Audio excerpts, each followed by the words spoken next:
What's up? I'm Goody Grace. I just did the Zach Sang show. We talked about my new single Scumbag and my upcoming debut album. Let's do this. Zach Sang Show. Hello, beautiful human. Dan is here. Yeah. Sanchez is here.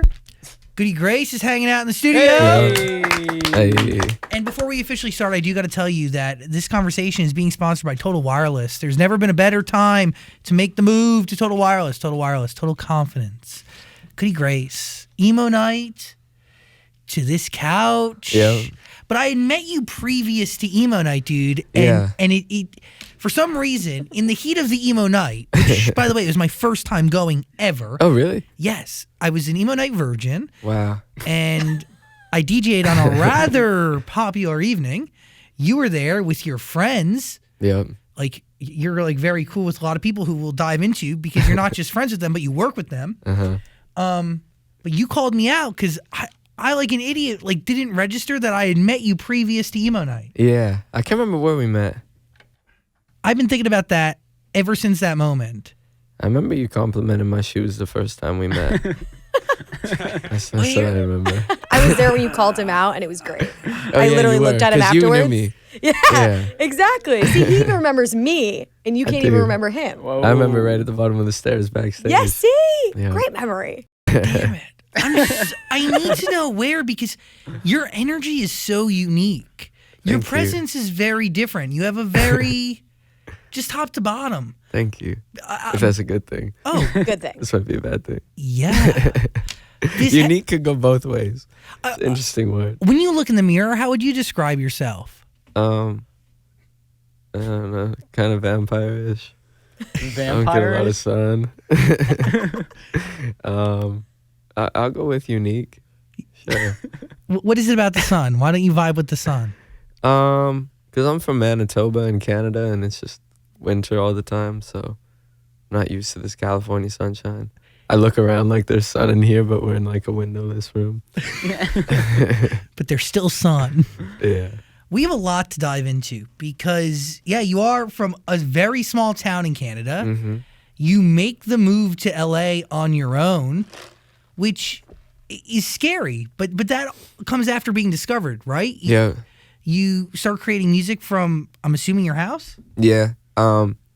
My mom got me a laptop when I was like 9 or 10 years old, and I just started producing music in GarageBand and stuff, and like covering Johnny Cash songs and stuff. I made like a full album when I was 9. I have the MP3s. I might put out one day. So Of just covers, but that's how I got started. I was just YouTube tutorials, and I played guitar since I was 4. So yeah, just being a nerd, really. you play 7 instruments. Yeah. Johnny Cash, that album that you made when you were younger, was that covers or? Mhm. Yeah, covers of like Nirvana and Johnny Cash and Elvis and a bunch of different people. Wh- Yeah. Do you remember like what your goal was when you were younger doing those covers? Was it to sound like them? Was it to figure out your own voice? Well, I was it was like a Christmas present for my family, so I burned them CDs of it. Oh, I love that. Yeah. But also in turn it was just, practice at producing, cuz I think that's how I learned how to program drums and track instruments and stuff the same way I do today. You cover Johnny Cash on Infinite. Yeah. I do. Why was Man in Black a vital piece of the story that you were trying to tell? Well, it was one of my favorite songs growing up. And I wear a lot of black, and I also think that the topics that he, speaks of in the lyrics still apply today as much as they did back then. And his song's like in a major key, and it's a bit more happy, so I just thought there's such a dark undertone to the song, so I kind of flipped the chords to minor and made it a bit more, dreary of a vibe. When did you first connect with that song? Do you remember? No. I mean, I always liked it as a kid, but I feel like as I got older and understood it, like a lot of music, I still listen to the same music that, I did when I was a little kid, but it's crazy how as you get older and learn more, you get new meaning and new understanding. That's the amazing thing about art, right? Like Yeah. wherever you're at in that moment in your life, you're going to interpret it Right. differently. Mm-hmm. So is there a song in particular that has, I don't know, it's grown on you enough, or you've grown enough to see it or hear it differently? Yeah, I think like a lot of Bob Dylan music, because I'm obsessed with Bob Dylan. He's like the reason I played acoustic guitar, and I think as a kid I just thought the songs were, you know, really good and catchy, and I liked his voice. And now as a grown man, I'm like, damn, these lyrics, and you know, understanding how he's talking about the world and how not much has changed since, you know, what he was talking about. So Over time, does your own music have the ability to take on new meaning? yeah, 100%. My own music, you mean? Yeah. Yeah, I think like I always things happen in my life and I'm like, whoa, I kind of wrote about this before, but it was about a different situation. And you know, I think that's the cool thing about songs is they could apply to so many different situations for different people, and I think that's the beauty of music. Pretend is a song you released in 2016. Yeah. But you put it out on the album, The EP. the EP, sorry. Sorry. I know you want to, those titles really do matter. Yeah. And when you put out a body of work that flows in 23 minutes, EP, Yeah. there's more of a story to be told. Right. But does that song, like when you first write Pretend all those years ago, because it was a while ago, Yeah. 4 years. Wow. 4 years ago, does that song still have the same meaning today, or when you chose to put it on the album? Yeah. Well, I feel like, you know, the girl. Or to you? Yeah, the girl or whatever that I would have wrote about at the time, you know, is probably not any part of my life anymore. But I think some of those lyrics could apply to people I've met since. So, yeah, I think situations are interchangeable with lyrics, and it's really cool. I'm glad you like that song. It's a beautiful song. Thank you. You have a lot of incredible records here. Rest Your Eyes is Thank you. really something special. That means a lot to me. That's probably my favorite song I've ever wrote. That's a sad one. Why is that your favorite? I was just kind of in a dark place, and it was really late at night, and I just kind of freestyled it while I was picking the guitar, just kind of saying whatever was on my mind. And I just think that there's like, you know, it's a dark song, but like a lot of my music, even if my art is dark, there's still hope and, you know, optimism buried within. Do you see your art as dark? I think some of it comes from a dark place, but I'm really not a dark person. So, like I said, I think some of it can be melancholy and whatnot, but there's hope in all of it. How would you describe the genre of pop punk? I don't know. I'm a big pop punk fan. I don't know if I'd completely consider myself pop punk, but I'm definitely very inspired. So I think that, you know, some details lean into my music from that. There is something about what you said about your songs being dark, but there's still hope. As somebody who grew up in the very thick moments of pop punk and Warped Tour and Bamboozle, I feel like the common thread to a lot of those artists was that. Right. Was darkness but hope. Yeah. And even like in pop punk, like it's almost saying it in the name. How do you get to Blink-182? how does that even happen? Man, I'm like one of the biggest Blink fans of all time. The first ever tape I had was Enema of the State. I had it in my Walkman, and man, I would just learn every Blink song as a kid. I was so, and still am so obsessed. Like I could listen to them anytime. So I was just such an outspoken fan, and I'd always cover them and wear their T-shirts, and yeah, I really always dreamt of. It was the type of situation. It was like I was such a big fan, but I'm like, damn, if I ever meet Travis or something, I bet we'd be like best friends. You know what I mean? And I met him backstage at a mutual friend's show. I just went up and introduced myself. We exchanged information, whatever. We didn't talk for about a year, and then in November 2018, he messaged me on Twitter to come open for them in Vegas for Blink in 2 days. Super casual. Yeah. Very cash. Yeah, so he messaged me on Wednesday, and the shows were Friday, Saturday. So me and all my best friends rented a big van, and I drove us out and opened for Blink-182. And then on the second night, they brought me out to sing one of...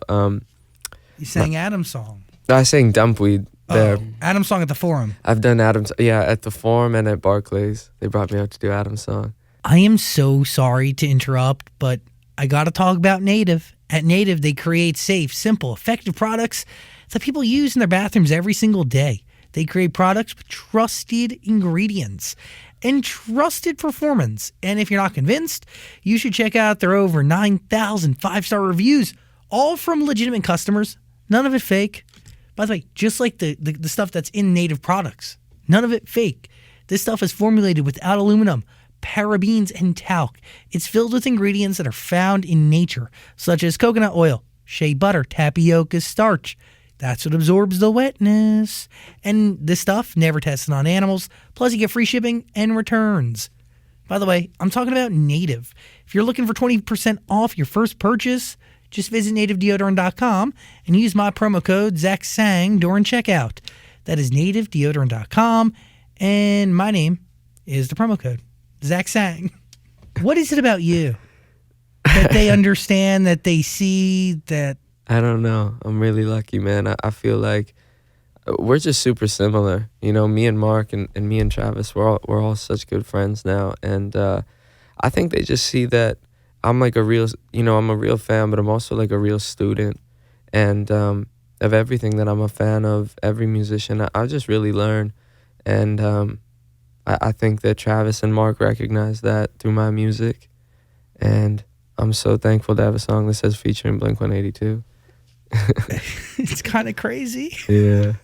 What fuels your want to learn? I'm just curious. You know, I was just telling Matthew over here who's with me, I was like, every day I feel like at the exact same time I'm like a 150-year-old man or like a 10-year-old kid. Like I'm just so half jaded, but really not in a bad way, because I'm so just like happy and curious and optimistic and just excited. So I just really like learning. That's all I do. What excites you? I'm really on the quest to make, I'm working on my debut album right now. And I really just try and study why the art I like, be it books or movies or music, makes me feel the way I do. And, I wouldn't be who I am if I didn't have the music that I like, or, these things that have helped me. So I'm really trying to embody that and be that for kids. So I think what really inspires me and keeps me going, was that the question? Yeah. Yeah, sorry. Is being able to kind of be that light for, people out there, such as the music was for me. So I'm really trying to get my album to be like, would my 16-year-old self, 15-year-old self, feel the way that I did about Blink or about, all the other music I like. So I think that's really my biggest inspiration right now, is just trying to be like a light for kids growing up out there that need it like I needed it. Do you feel like pop punk exists, or your type of music exists, if you look to your right or to your left, like on a chart? What do you mean? Like the type of music that you're making, Mm-hmm. I feel like we've gone without for far too long. Oh, yeah, absolutely. And it needed to come back in a very real way. Mm-hmm. In addition, we've seen a lot of people like Machine Gun Kelly, Right. who's an incredible rapper, Mm-hmm. turn to pop punk as a vehicle to tell his story. Right. And I think, again, me and him are similar in the way of we're students in the age of, we grew up on rap, but we also grew up on pop punk. And, I grew up on all these different things. So I think there's no better time and no other time where it's been more acceptable to really be like, well, yeah, this is, everything I listen to. So, of course, that my music's going to lean here and lean here and lean here. So I think that's really beautiful, and I'm happy to be a part of this time. But I feel like you're not trying to limit yourself. Like, you don't put yourself in any sort of creative box, because you rap too. Mm-hmm. And your earlier stuff was more rapping? Yeah, and I still rap. I mean, the song I put out right before Scumbag is called Shot. Wasting Time. Oh, no, Wasting Time. But Two Shots too. Two Shots too, yeah. And it's got more of a hip hop beat. Mm-hmm. Yeah, well, it's like, as a 12-year-old kid in my room listening to like Bob Dylan and Blink and the Misfits and all this stuff, I also was listening to like 3-6 Mafia just as much, and making beats like on some real dirty South type stuff. So, but also playing my guitar. So I think I'm just a real product of everything that I'm a big fan of. Which, by the way, matches the audience. Yeah. Do you get what I'm saying? Like, nobody wants one thing, but No. also people I think both the hip hop genre and the pop punk genre have incredible ways of being able to tell a story. Right. And to tell a story authentically. Mm-hmm. And then in some cases, even have that story be anthemic. Right. When you bring the two together, you don't limit yourself. It's kind of exactly what the next generation of a Blink-182 fan is looking for. Right. Yeah, and I think, the through line of hip hop and punk music and even folk is just really telling your story and speaking your mind that, some other genres don't necessarily have, like a standard pop song or something. So I think I'm always sprinkling my story and, the way I grew up and everything in all the music I make. How proud were you when you were able to shoot your music video for Scumbag in Manitoba? Yeah, that was a dream come true. My first flight really was moving to LA. I didn't really leave Manitoba much growing up. So a lot of my drive was to get out of there as a kid. And now that I get to travel and see the world, I also understand the beauty of where I'm from and understand that I wouldn't be who I am if I wasn't from there and how much it shaped me. So I just like to give back and include Selkirk in everything I do. It's beautiful. Thanks. Because you really wouldn't be who you are today without it. No, not at all. I'm pretty synonymous with the town I'm from. I mean, a lot of people are, and they should be. Yeah. How fucking scared were you when you were on that airplane to Los Angeles? Man, I don't know if I'm really lucky, and as tough as times have got, I've never really been too scared because I'm just having so much fun. Like, I'm just really happy to wake up every day to begin with, let alone be able to make music and be surrounded by so many great people and have so many inspiring people in my life, and great people help me out. So even when times get tough, I never really get scared because it's a lot better than a lot of alternatives I could be doing. Truth. How does a record start for you? Like, I don't want to even go with Scumbag, and we'll dive into and break that song down. But like a song like Rest Your Eyes, how do you begin your process? That one, that the guitar's in a weird tuning. I think it's in like open D. I was just playing around with tunings, strummed a couple strings. I was like, that sounds cool, and then I just kind of freestyled that verse. Do you usually freestyle? Yeah, I think that's how I usually get ideas out. Sometimes if I'm like going about my day and think about a line or something, I'll write it down on my phone for later. But it's usually just kind of in the moment. That's how I get my, feelings conveyed. But a lot of the best way. The records seem really personal, and in some cases you're actually talking to people, I feel. Mm-hmm. And maybe I'm crazy, but whatever. No. Like Pretend is one of those. Mm-hmm. Nostalgia is a lie. Yeah. So do you have experiences that you then stash away? Or like I'm just trying to understand like the reality connection to the actual music I'm listening to. Right. Yeah, I guess so. I think I just have a really funny way of like logging in my mind all my observations through life and then, speaking on them in certain ways. So sometimes it's about, a girl maybe I'm fighting with, or sometimes it's just about how I kind of see life in a grander way. So there's really no one process per each song. They all kind of come in different ways. Sometimes I make the beat first and then we'll make, the lyrics to it afterwards. Or I mean, do you have to get into a different headspace when you're creating a song that you're rapping and that has a beat compared to one that's like totally acoustic or relies heavily on a guitar? Or is it kind of the same path you take for each song? It's a really like kind of a subconscious situation because I don't even think that deep into it. It kind of just steers itself, and I'm just the like vessel of what the song will be, because I don't think I've ever sat down and been like, okay, now I'm gonna rap here, or this is where I'm gonna play guitar. Like I feel like each song just comes from different places, and I really don't know where they come from. The album, top to bottom, had a lot of variety, but it was very cohesive, and it just worked. Thank you. But then I'm surprised when I find out that Pretend was released in 2016. Before, yeah. I mean, it just so happened to fit so perfectly. And thank you. And I mean, Infinite was just kind of, I just wanted to get an EP out there because I'd been putting out a lot of singles and whatnot. So that was just kind of like a little compilation of songs I've had.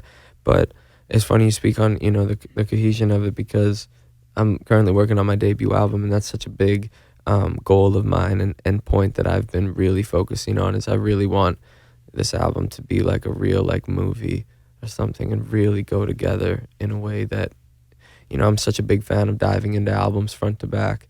So I'm just trying to really make it what it needs to be. Hell yeah. Mm-hmm. By the way, a lot of people don't do that anymore. Right. It's a whole part of this industry that has gone like unrespected. Mm-hmm. Is being able to really listen and understand an album top to bottom and want to enjoy every song. I think it's a beautiful thing, yeah. So what's the biggest difference right now between your EP and what's coming?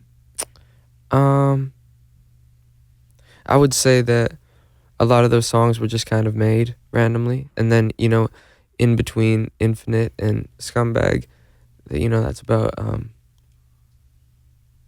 I guess a year and a half. Yeah, my bad. I was like envisioning a calendar in my mind, being like, but I think that I kept releasing singles a lot after Infinite, and just songs here and there leading up, and then Scumbag was really, I just feel like I've been growing, like I've been shifting and just a better understanding, because I put out Rest Your Eyes, and then I put out Wasting Time, and then I put out Scumbag, and Scumbag will be, those are just kind of loose singles that I felt like should be out, but Scumbag is, that's the first single off my album. So does that kind of give us an idea Yeah. of what to expect? Yeah, I think so.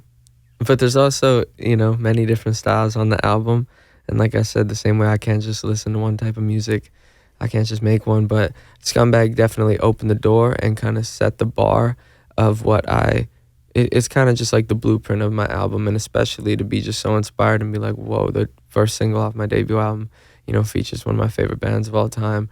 It was just a really nice refresher to kind of kick me into gear to be like, okay, how can I make a really epic debut? But don't you feel like the bar is set so much higher now?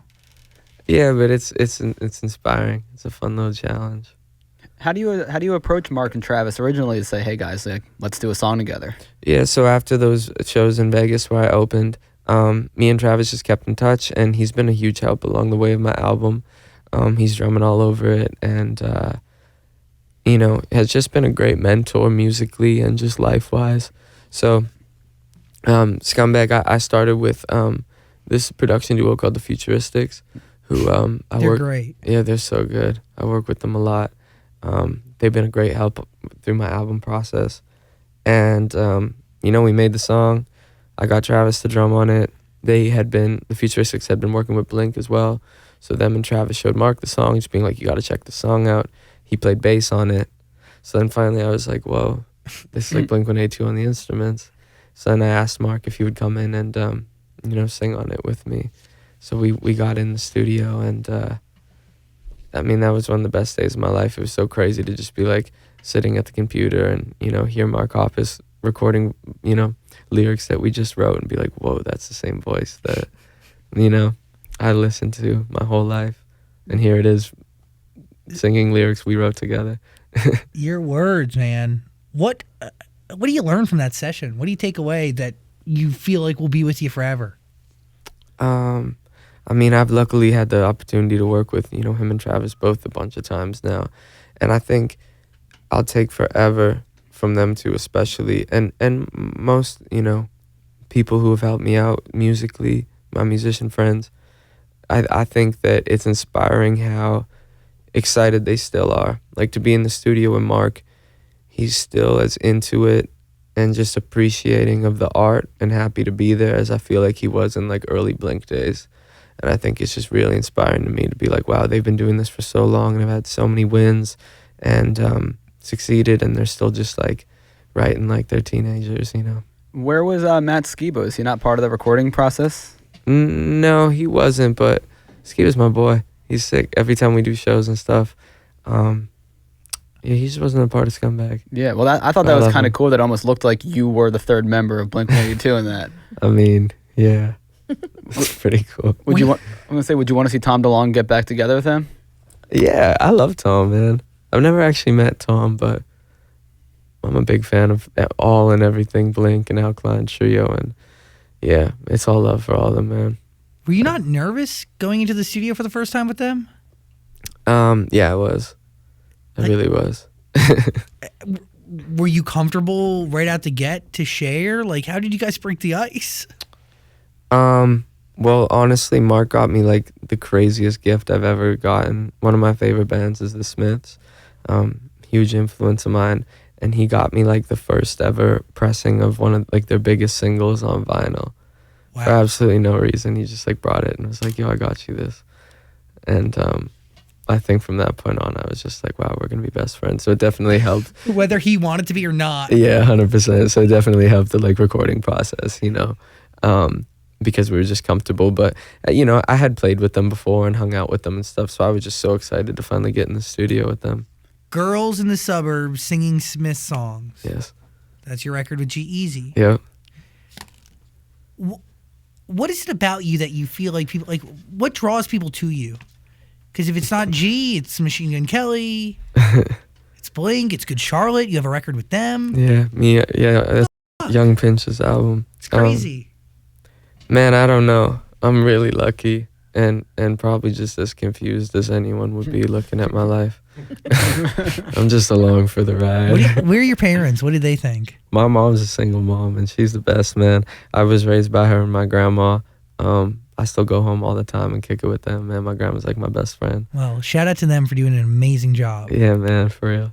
I mean, like, what does your mom think? I don't know. It's like, I feel like the past few years have just happened so quick that we're just all along for the ride, and it's just so cool. Cool things just keep happening, and I just did Jimmy Kimmel last week with Blink. That was my TV debut. Congrats. Thank you. I just think my family and my friends are all as excited as I am. Probably more excited than I am because, I'm still trying to like focus and get everything. Yeah, you have an album to get out there. Right. No pressure. Yeah, but they celebrate for me. You have a lot of styles on this album. Mm-hmm. Does that mean you also have a lot of features? Yeah. Ooh, who do we have? What do we got on this album? I don't know if I could really say. You can't say? Not yet. Not but even there's one. some really good surprises. I mean, a lot of people I'm a big fan of, I'll say. Everybody that's on my album, I'm like obsessed with. So like it's a lot of my like biggest influences. Okay. Yeah, including Blink-182. Do you go into the room differently if you're working with a Good Charlotte or a Blink compared to like a G-Eazy? No, I think I actually I met Good Charlotte, but I didn't meet them in the process of that song. Got it. But no, I think I always go in the same way, and I just love making music, and I love being there to help people. So me, I probably worked with G more than any musician. We've done hundreds of nights in the studio, and I just think I like to be there as just a guy, because I produce and I write, and I just I like all different types of music, and I feel like I have a good understanding sometimes of where something should go. So I just like to be there and be a helping hand, and I love just bouncing off people. Even if it's a creatively. record you're not on? Yeah, I've helped a lot with songs that I don't even sing on or anything, just to be there and help write.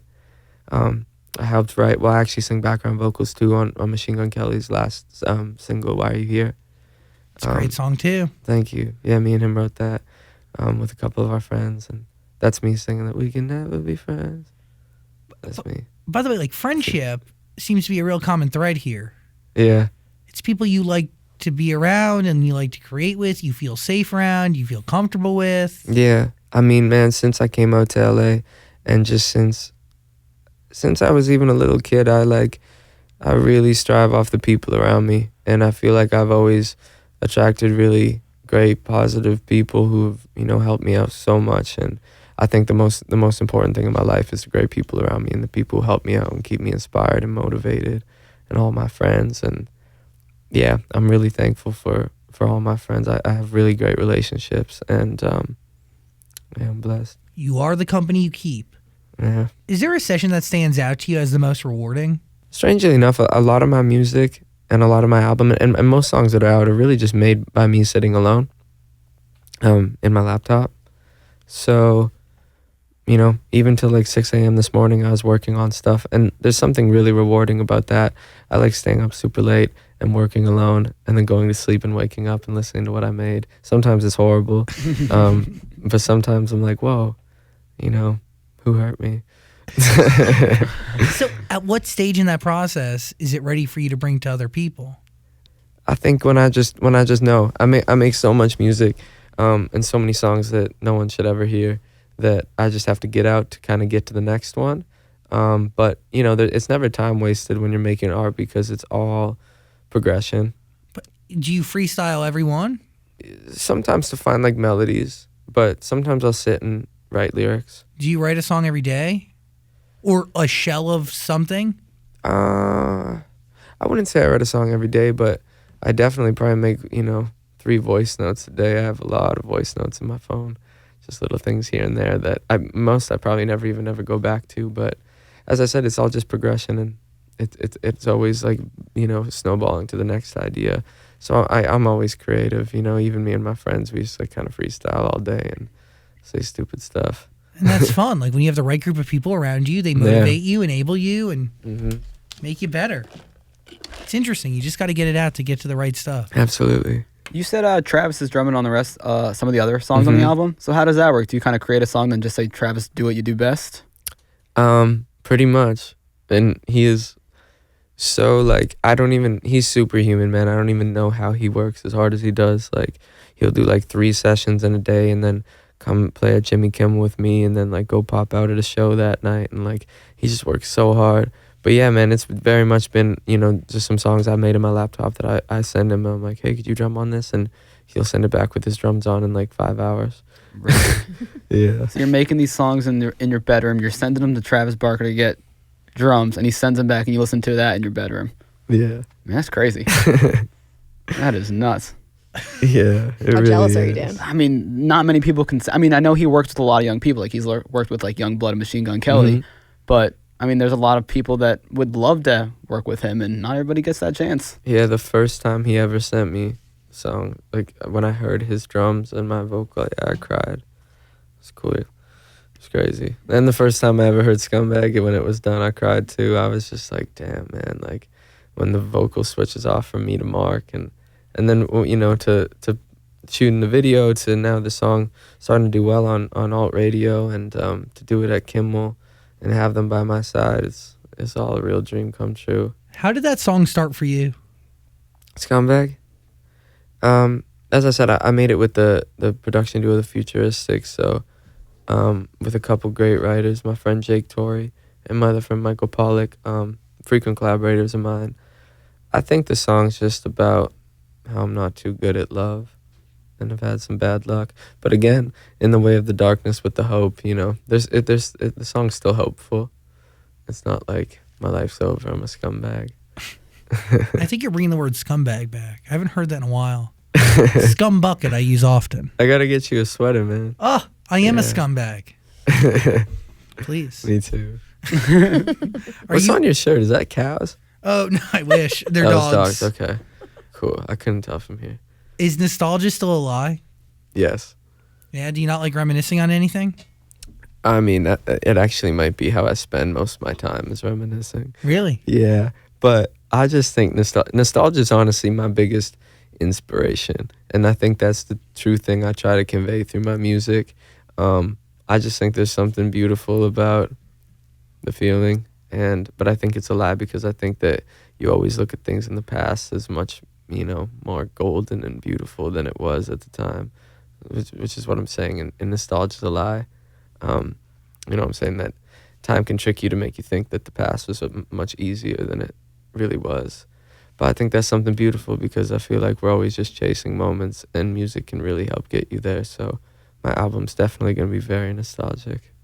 What about the past do you use in your art? Is it the way it sounds? Is it the types of lyrics? Like, explain to me that type of inspiration, because even with the Blink-182 collaboration, the sound is nostalgic, because at least for me, Right. it sounds like the music that got me through great portions of my life. Yeah, me too.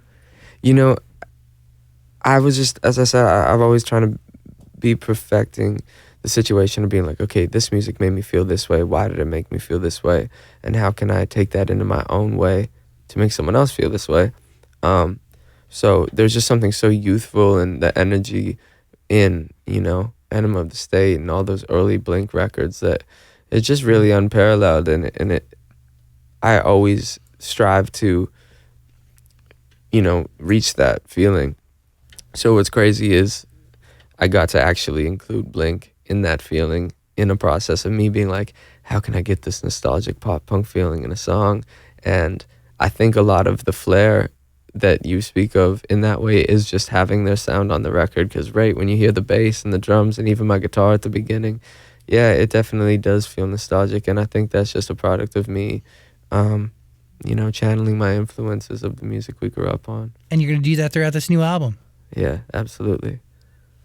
Hell yeah. What do you think of Timothy Chalamet playing Bob Dylan in that upcoming movie?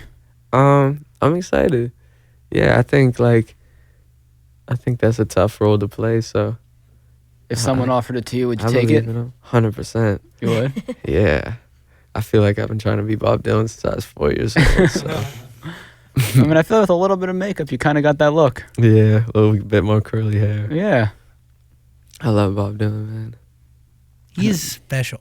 Mm-hmm. You ever seen the movie I'm Not There? No. It's really good. A bunch of different actors play him. I can't remember the actress's name, but she plays the era of what Timothy will be playing, 67-ish with the big hair and the glasses. She is absolutely amazing in it. You should check it out. I will. Heath Ledger's in it. Christian Bale's in it. Oh, Kate Blanchett? Yeah. Mm-hmm. Heath Ledger, Christian Bale, yeah. Not to be confused with The Dark Knight.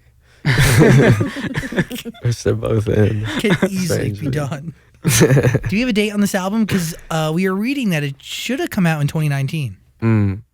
Yeah. I'm going to say fall.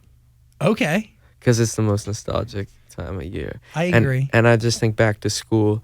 It should have, quote, came out in 2019, but I think everything's been on a really good course. And I'm happy to. I turned 23 in June, so I think 23 is a good age to drop an album. You're a baby. Hopefully someone gets me a cake that says nobody likes you when you're 23. That is the I'll be rumor. mad if someone doesn't. Dan hated me when I was 23. And then I hated you when you were 23. Did I even know you? Yes, you did. Oh, man, we've known each other for too long. 23 is a bad year. No, it's your Michael Jordan year. It's a great year. Yeah. Don't say it's a bad year. I think I'm going to have a good 23. Oh, you're going to have a great one. I'm talking about for me and normal people. You. I've Yeah. had a really good 22, man. You really have. But it's just the beginning, which is kind of wild to think about. Yeah. Everybody needs to listen to Scumbag. It's Please. totally worth your time. Did you guys really sample Hey There Delilah on there? So it wasn't intentional, I get it. but we did have to give Tom writing credits. Because you can hear it the slightest. Yeah. Like it's not there, but it's there. They were super cool though, man. And we talked with them and, we gave them credit. Who realized the connection? I think a lawyer. Yeah. I mean, silly me didn't think this candle's burning at is Hey There Delilah was. So it's all right. It's barely there. Yeah, it's all right. I like to play YTs. I'm happy they're a part of the song, even though I've never met them. Hopefully we hang one day. Hopefully I win a Grammy and he can come up and accept it with me. Is that like a real goal? Is that a pillar of success or a Grammys? Yeah. No, not really. I would like one, but I think a pillar of success. I really like playing shows and I really like touring. So I would like to get to the point where I could just play really big shows every single night forever. And that's a pillar of success. And then maybe have like a cabin up in the woods. And what are you going to do in this cabin? Make music. And read books. And drink hot chocolate. Just a man looking for sweets and smarts. Yeah, man, I'm a simple man. Why don't you think bands like Blink-182 or My Chemical Romance, why don't you think they ever got or get Grammy nominations? I think Blink has like one maybe. Blink only has one nomination. Yeah, it was for the album California. Yeah. They didn't even get any for Enema of the State and Take Off and all those. I don't know what it is, but weirdly enough, a lot of my favorite musicians haven't won Grammys either. Smith's never won a Grammy. Blink's never won. By the way, this is a revelation that is come up many times on our couch. It was weird. I was watching our conversation with Ariana Grande the other day, and she said the exact same thing. Nobody that she loves has really won a Grammy. Yeah. But why is it that pop punk has been excluded, do you think? I don't know. That's a very strange question. But I don't even think it's pop punk that's been excluded. Like Blink is not pop punk; they're a rock band, and I mean, you guys One of the consider biggest. them, yeah. Yeah. Ever. And how have they not won any rock awards? How the My Chemical Romance was one of the biggest bands in the world for 2-3 years. How have they not won anything? Mm-hmm. And at what stage do you get inducted into the Rock and Roll Hall of Fame? But My Chemical Romance is about to go on a tour again, so like, do they even want to be inducted into that Hall of Fame? Right. Because if you're inducted, then it's kind of like you're done. Yeah. Well, they didn't pay anybody at the Grammys for an award. Yeah. All that stuff would be nice, but you know, it's not my end goal. You just want to perform I just want to perform and just have people listen to my music, whether I get awards or not. and then live in a cabin Yep. and drink hot chocolate. Yep. Goody Grace. Your real name is Goody. Yep. That's Goody amazing. Nash and you have a lot of great records too. He's a good guy. He's the best. He's been on the show before, right? Yeah. Yeah.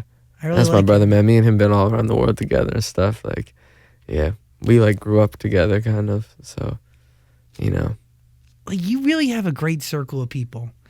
I do. Nash, Machine Gun Kelly. You're doing a song Yeah. with him for his new pop punk album. Yeah, we've done a couple things. I hope they make them on the album. Yeah. So you don't know. No, not confirmed. But Oh. I mean, I'm on Why Are You Here, which Okay. is out. Yes, that is correct. But like, okay, when you sit down and you do sessions with Machine Gun Kelly, do you know in that moment that it's going to be for his project, or could it be for yours? Do you get what I'm saying? Because it's friends. Yeah, no, definitely. I mean, and we're just both so creative that there's even just been some nice, you know, where me and him just kind of like sit at a piano and just come up with stuff. But he's helped write on my album.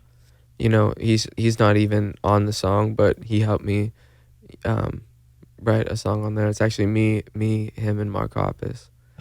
So that's a little sneak peek. That's all I wanted. Yeah, I can say that because I posted it.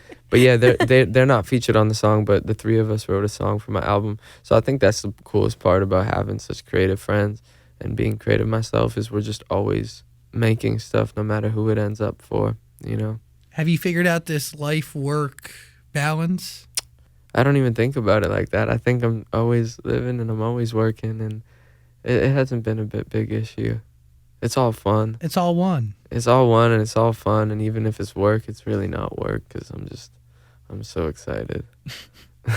I'm excited for this album. to Thank be you, man. honest. I'm excited for you to hear it. It's coming together really nicely. I mean, a lot of great songs that everybody needs to listen to if they haven't on Infinite. It's worth your time. But there's a lot of songs also that you put out since. Mm-hmm. You're a great artist. I'm pumped. Thank you. And I really do. No pressure or anything. Or I want to know if you feel pressure. Do you feel like there's an obligation on people like you and Machine Gun Kelly to kind of revitalize an entire sector of music? I don't think it's pressure as much as it's just fun that we can do that and that people are recognizing it, you know, in the way that people gravitated to I Think I'm Okay by Kels and Youngblood and Travis. And even in the way of Scumbag, a lot of the comments and feedback from Scumbag, you know, there'd be a comment that's like, I'm 34 and, you know, I understand this kid's 22, but he's got me feeling like I'm back in middle school and high school. And it's things like that just that they make me be like, wow, I don't think it's pressure or responsibility because I don't think I'm focused on bringing back a genre as much as just making music that makes people feel stuff. So if that makes people feel nostalgic in that way and feels like we're bringing back, you know, pop punk, then yeah, I'm happy about that. But pop punk also never really left. There's a lot of it did in the mainstream way, but there's a lot of good pop punk bands still out there. I agree. The Maine, there's many The of Maine's them. great. I'm a huge fan of this band called Real Friends. Incredible. They're great. Mm-hmm. Who did the guys of Eve and I bring up? And my sister's obsessed with them. Gosh darn it. Do you remember? I wasn't there that night. No, they were on the couch and they brought them up, and I want to bring them up again. God, it's like I talked to You guys myself. have great memories. I don't know. Wait, you DJ'd that night when I saw you? I did. Okay. But Yeah, me, Kels, and Travis performed. Did Oh. you see that? yeah, Yeah. it was What's my age again? wild. That whole scene is incredible because I feel like there's this beautiful camaraderie and this kindness and compassion that like connects everybody there, whether it's the people putting on the show, the people DJing, to those actually enjoying the party. Yeah, Emo Night's a really special place. They've been so great to me. I premiered Scumbag there the day it came out. They threw my 21st birthday. That's great. They've been a big help. I love those guys a lot. Goody Grace, you are phenomenal. Thank you. I'm a big fan of the show, by the way. Thank you for having me. Well, I hope. I watch all the time. Thank you for giving us your time and energy. It means a lot, and I hope we didn't f up. Not at all. Dan, what are you doing back there, I'm looking for the band that you're trying to figure out. dude? It's State Champs. yes, Oh, State Champs. I love them. yes, Love State Champs. Yeah. dude. I miss that genre of music, and I They're know it really hasn't- good live. I just saw them in Cleveland at Christmas, and it was so good. I love State Champs. They're good friends of mine. They're very talented. Yeah. My sister hooked me on them. Pop punk is not dead, man. That is You correct. just gotta look for it. You just gotta look for it. Mhm. But why is it left the mainstream? I don't know. It doesn't need to anymore. We'll bring it back. We'll That's bring it back. It's come and Yeah. go. Go stream Scumbag. yeah. Stream it. There's many different versions. You got remixes out. You got an acoustic version. I love the one you did for Vivo. Thank you. It's beautiful. Thanks so much. I mean- really appreciate it. I'm excited to hear this album. Fall. Paul. That's the rumor. Fall. Yep. Goody Debut. Grace, everybody. Thank you for having me. Come back and hang whenever. I will, please. Thanks. Thank you. Hey, beautiful human. Thanks for watching our full interview, but I get it. Like, a full interview is a lot. So we got a clips channel. We don't expect you to watch the full thing anymore, so we just gave you the highlights. Please subscribe and notifications and all that stuff. Okay, cool. I love you.